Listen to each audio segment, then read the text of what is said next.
Miss Jessica. Hi. Hello. How are you? I'm good. How are you?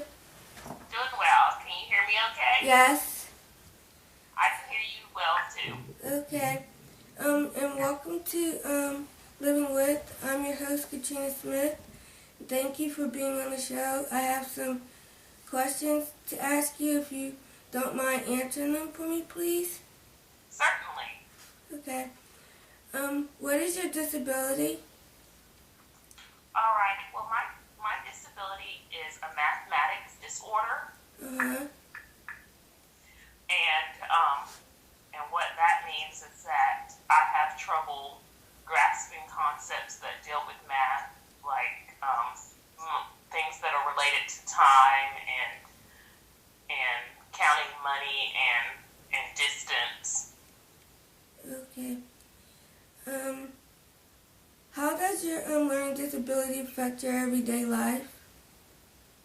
Well, like I was saying before, I struggle with time. So on a day-to-day basis, if I know that I have an appointment or I have things booked back to back, then I have to give myself extra time to get from one place to another because I don't know exactly how to approximate time.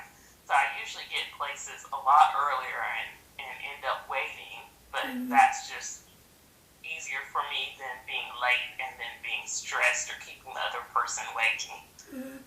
Also with money, when I go to the grocery store or any store and I'm paying with cash, then I have to take a calculator so that I can calculate it fast to make sure I'm getting my change. And then with distance, if I'm planning to go visit my sister, say in Macon, then I have to look up how long it takes for me to get to Macon, and then give myself extra time so that I won't be late.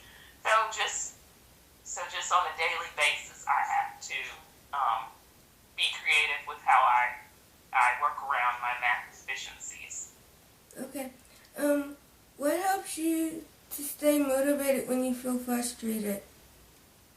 What I'll do is remember what I've accomplished, and I like to journal a lot, so I will write down inspiring quotes, and I will save papers or tests where I've gotten good grades in math, and I will look back on those tests and will say to myself, you did it then, you can do much more.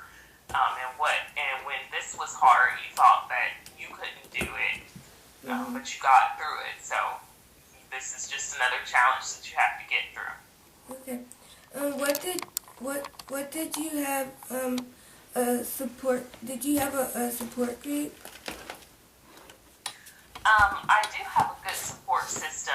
My husband and my sister are really supportive. My sister has been my unpaid tutor since I was diagnosed with a disability in math in second grade. And so she has always helped me try to understand the math concepts, and she has even gone so far as to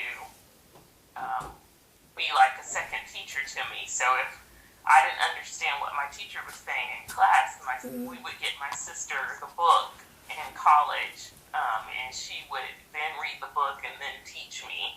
So I do have good support from her. And then my mom and dad, fortunately, have always advocated for me to get the accommodations I needed. And whenever I was having trouble with any teachers or professors, they would always support me and help me stand up for myself to get my accommodations. So I've been very blessed with a good support system.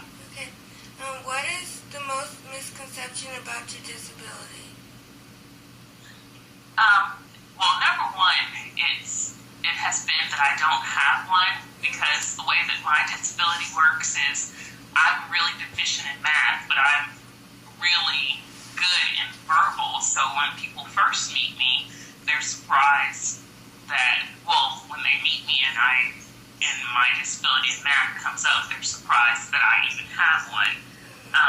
And then number two is people don't feel that it's as serious because it's not a physical disability and people can't see it. So those have been the biggest misconceptions. Okay.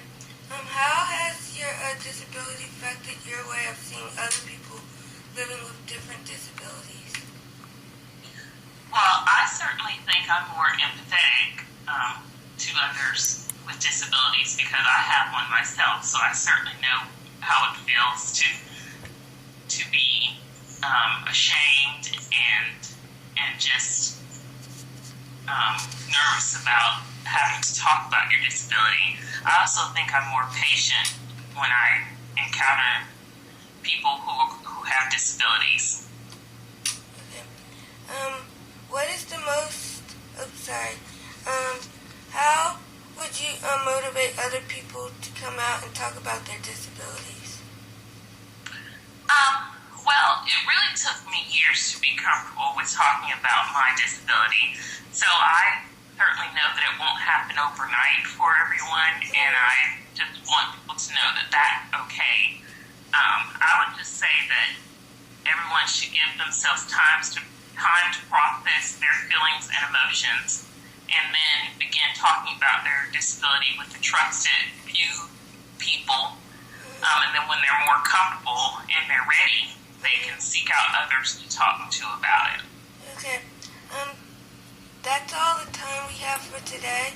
Thank you, Miss Jessica, for sharing your story on living with and with all of us. I wish you and your family all the best. Take care.